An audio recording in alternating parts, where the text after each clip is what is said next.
Have you ever felt drained after spending time with certain people? Like your energy has been completely sucked out of you, leaving you questioning your own worth and capabilities? Well, my friends, you're not alone. Today we're diving deep into a topic that could literally change your life: the 5 types of people you need to distance yourself from for your own mental peace and growth. Before you even think about skipping ahead, let me tell you something. This isn't your typical toxic people video. What I'm about to share with you comes from ancient wisdom that has survived thousands of years, specifically from the Stoic philosophers who mastered the art of living a fulfilling life. Their insights, combined with modern psychology, will give you a completely new perspective on how to handle challenging relationships. As Marcus Aurelius, one of the greatest Stoic philosophers and Roman emperors, wrote in his Meditations, "The best revenge is to be unlike him who performed the injury." This powerful quote sets the foundation for our discussion today. It's not about revenge or hatred. It's about understanding and conscious choice in who we allow to influence our lives. You see, the Stoics understood something fundamental about human nature. We are deeply influenced by the people we spend time with. Seneca, another great Stoic philosopher, warned, "Associate with people who are likely to improve you." He understood that our growth or decline is often a direct result of our social circles. Let's start with the first type of person you need to be cautious of: the eternal victim. These are people who believe the world is conspiring against them and nothing is ever their fault. You know the type, always complaining, always blaming others for their misfortunes, never taking responsibility for their own lives. Epictetus, who began his life as a slave and became one of the most respected Stoic teachers, had something profound to say about such people. It's not what happens to you but how you react to it that matters. The eternal victim contradicts this fundamental Stoic principle.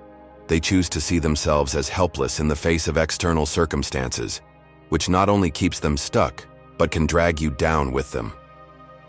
When you spend time with these people, you might notice yourself starting to adopt their victim mentality. You might begin to see obstacles instead of opportunities, problems instead of challenges to overcome. This is precisely why the Stoics emphasize the importance of choosing our companions wisely. These people often have a fascinating story to tell, and they're usually quite convincing in their narrative of persecution and bad luck. They might even make you feel noble for listening to their troubles. But here's the truth. If you spend too much time with someone who consistently refuses to take responsibility for their life, you risk developing the same destructive mindset. Let me share a personal example. I once had a friend who constantly complained about their job situation. Every day brought a new drama, a new person to blame, a new reason why they couldn't possibly make any changes. At first, I thought I was being a good friend by listening and sympathizing. But over time, I noticed something troubling. I was becoming more negative about my own work, seeing problems where I used to see opportunities. This is exactly what Marcus Aurelius meant when he wrote, "The soul takes on the color of its thoughts." When we consistently expose ourselves to negative patterns of thinking, we risk absorbing these patterns ourselves. Now I know what some of you might be thinking, but shouldn't we help people who are struggling? This is a valid question, and it brings us to an important distinction. There's a difference between supporting someone through a genuine crisis and enabling someone's chronic victim mentality. The key lies in their attitude toward their circumstances. Are they seeking solutions, or are they simply seeking validation for their perceived helplessness? Before we move on to the second type of person, I want you to reflect on something. Think about the people in your life who consistently play the victim role. How do you feel after spending time with them? Do you feel energized and inspired, or drained and discouraged? This awareness is crucial because, as Epictetus said, the first step to living wisely is to relinquish self-conceit. Stay tuned for our discussion of the second type of person, the manipulator. What I'm about to share about this type might surprise you, and it could explain some of the mysterious dynamics in your relationships that have been bothering you for years. The second type of person we need to discuss is the manipulator. These individuals are perhaps the most dangerous of all because they operate in shadows, wearing masks of friendship and concern while secretly orchestrating situations to their advantage. As Seneca wisely noted, it is not the man who has too little, but the man who craves more, that is poor. The manipulator is perpetually craving, not just material things but control, power, and influence over others. You might be wondering how to identify a manipulator, as they're often charming and seemingly supportive. The key lies in observing patterns rather than isolated incidents. They're masters of subtle coercion, using guilt, shame, and obligation as their primary tools. They might say things like, "After all I've done for you," or, "If you really cared about me, you would." The Stoic philosopher Epictetus provides us with a powerful lens to understand these relationships. When a person irritates you, you must know that it is your own opinion which has irritated you. Manipulators succeed because they're experts at triggering our insecurities and emotional vulnerabilities. They know exactly which strings to pull to make us dance to their tune. I remember encountering such a person in my professional life. They would constantly praise my work in public, but always with a subtle twist that made me feel indebted to them. "You've done such amazing work, and it's all thanks to my guidance," they would say, or, "I took a real risk giving you this opportunity when nobody else would." It took me months to realize that this wasn't genuine mentorship. It was emotional manipulation designed to keep me dependent and compliant. The third type of person to be wary of is the envious energy vampire. These people are different from both victims and manipulators because they might actually be quite successful in their own right. However, they cannot bear to see others succeed or find happiness. As Marcus Aurelius observed, "How much more grievous are the consequences of anger than the causes of it." The envious energy vampire is consumed by their own comparisons and resentments. These individuals are particularly dangerous because they often disguise their envy as concern or constructive criticism. "I'm just worried that you're taking on too much," they might say when you share your ambitious plans. Or they'll respond to your good news with, "That's great, but have you considered all the risks?" They systematically drain your enthusiasm and plant seeds of doubt in your mind. The Stoics had a particularly insightful take on dealing with envy. Epictetus taught, "If you want to improve, be content to be thought foolish and stupid." This means that the opinions of the envious shouldn't deter us from our path. Their judgment is a reflection of their own limitations, not yours. Let me share something personal here, something I've never talked about before on this channel. A few years ago, when I first started creating content, I had a close friend who would always find subtle ways to undermine my confidence.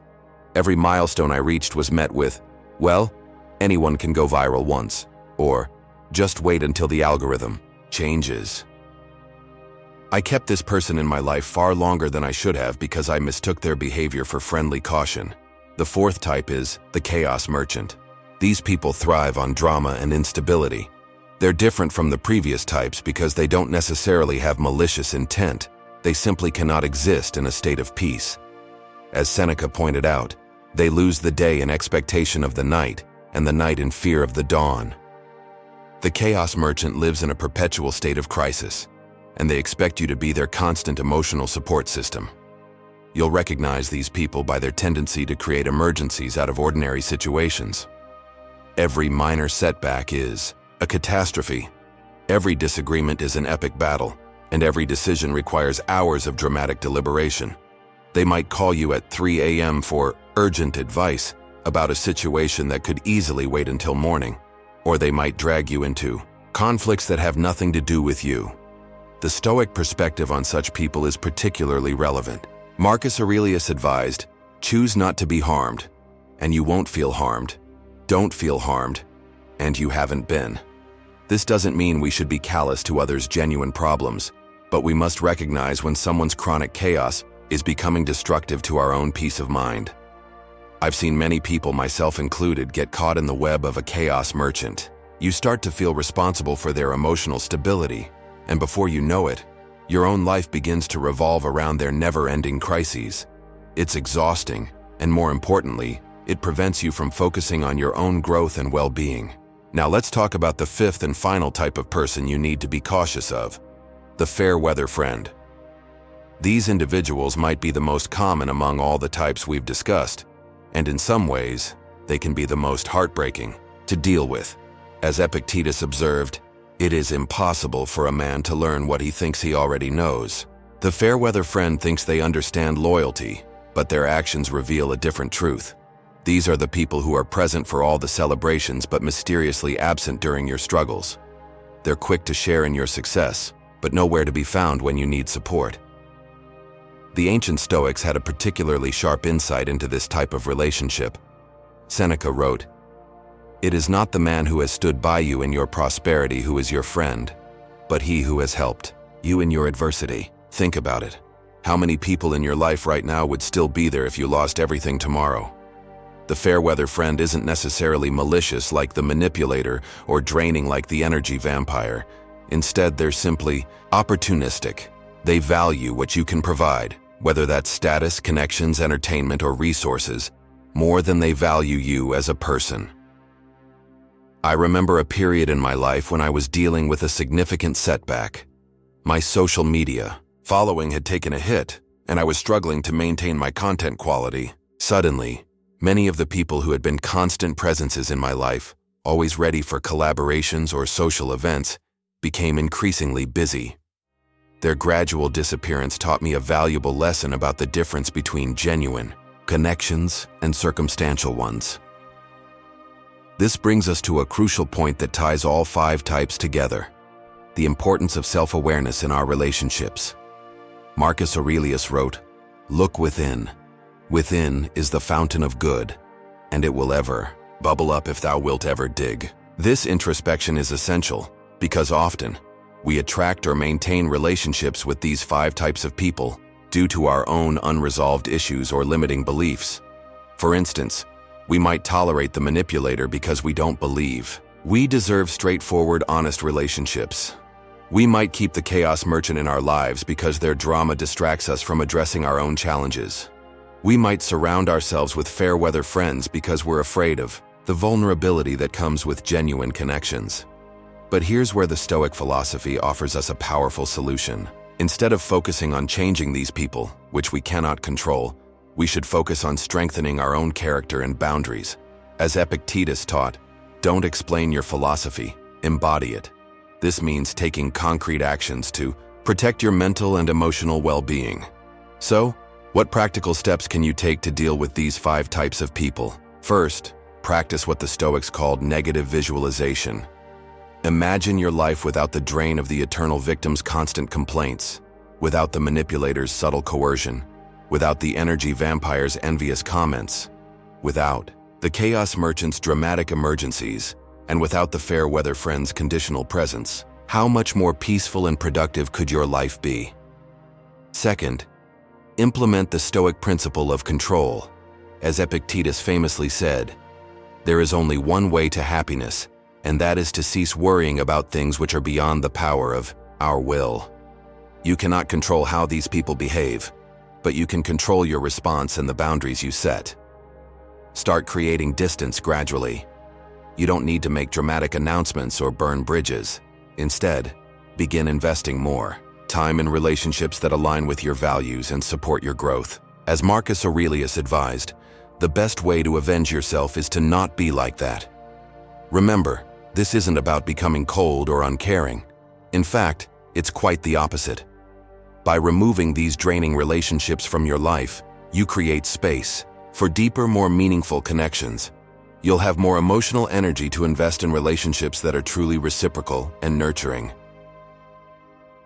Let me share one final personal story. When I first started implementing these boundaries, I felt guilty. I worried that I was being too harsh or selfish. But then I remembered another piece of wisdom from Seneca. While we are postponing, life speeds by. Every moment spent in draining relationships is a moment we could have invested in our growth or in nurturing healthy connections. As we wrap up this discussion, I want you to know that making these changes won't be easy.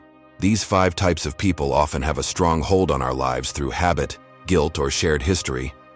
But as Marcus Aurelius reminded us, very little is needed to make a happy life. It is all within yourself, in your way of thinking. Take a moment now to reflect on your own relationships.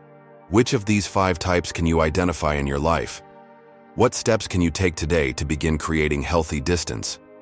Remember, This isn't about judgment or blame. It's about making conscious choices that support your well-being and growth. Thank you for staying with me throughout this video. If you found value in these insights, make sure to like and subscribe for more content that combines ancient wisdom with practical modern applications. Share this video with someone who might need to hear this message, and let me know in the comments which of these 5 types resonated most with your experience. Until next time, remember what Epictetus said. The key is to keep company only with people who uplift you, whose presence calls forth your best. Choose wisely, my friends.